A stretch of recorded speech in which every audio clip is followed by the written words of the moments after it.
House of the Dragon Episode 7 truly set off the bloody rivalry between Princess Rhaenyra and Queen Alicent, and oh boy, there are indeed some hidden details that you might have just missed when watching the episode. And can I just say that this episode had me squinting my eyes out the whole time because the lighting was just so dark. It kinda reminded me of the long night battle from Game of Thrones final season. But I digress. Anyway, the following shown footage will have the brightness increased, so let's begin. The episode starts off with Laena's funeral, where almost every important characters are present here. Vaemon uses High Valyrian to give his final speech during the funeral, but right as he talks about the purity of Valyrian's blood, the camera pans to Rhaenyra and her sons. Not only that, the king also looked at her, and this sort of gave Rhaenyra a sense of reassurance because she knows, despite many have accused her sons of being bastard children, as long as Viserys remained the king, he will ensure to silence any doubt as ruler of the realm. Also, the fact that Vaemon stares directly at Rhaenyra might also be a hint that he's envy and against the idea of a child being the future Lord of the High Tide. Because if it was not for her children, he himself will become the Lord of the High Tide. And what's worse is that Rhaenyra's children are clearly not of Valyrian's blood.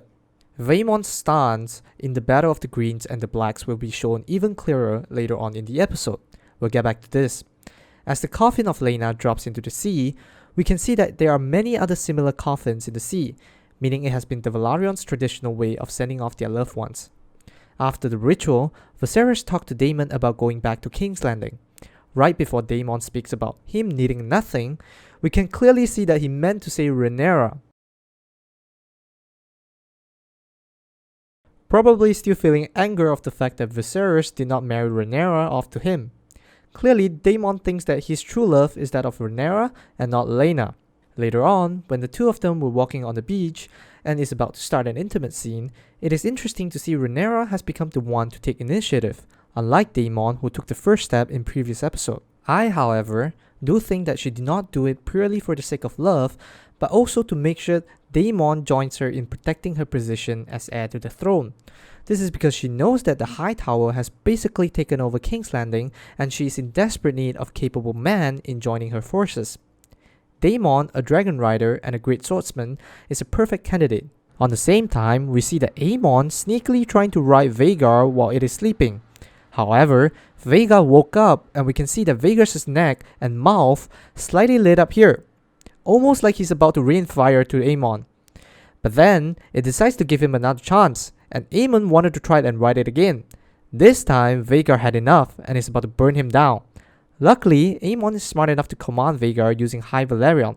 Here, we can kinda see that as Vhagar closes his mouth, so has his neck slowly close up and dim down. Now we move on to the best scene of the episode. Here we see that unlike all other Valyrian's members, Vaemon actually stands with Alicent and not Rhaenyra, showing his intention and where his loyalty lies. Later, when Alicent demands Criston of taking one of Lucerys' eye and said that he has sworn to her, Harold, the commander of the King's Guard, actually looked at Criston with disbelief because the King's Guard was supposed to swear to protect the king, and Criston broke the oath by swearing to the queen at the same time. When the knife is drawn, Harold yells because he might actually do harm to the princess as a means of defending the queen. It is also why Daemon actually went out of his way to stop him personally. Here, we see the King's Guard stopping Criston, Vaemon actually stopping his own troops, and Corlys guarding his own family.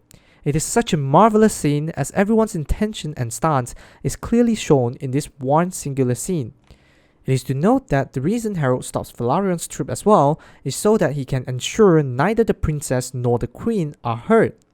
It is now truly a one-on-one standoff, and just like that, first blood is drawn. Well, not really, but yeah. It is here that we truly see the standoff between two camps, one led by Daemon and Rhaenyra, the other led by Alicent and House Hightower. After the incident, Otto commended Alicent for her act and said that Aemon was right for taking over Vhagar in exchange of his eye. It is interesting to see that Otto's face completely lit up from looking at the fire as he talks about Vhagar because he knows, with the wrath and fire of Vhagar, their ability of winning this war has gone up exponentially. And that will be the end of the video. Thank you so much for watching. I hope you enjoyed the video. If you did, consider subscribing.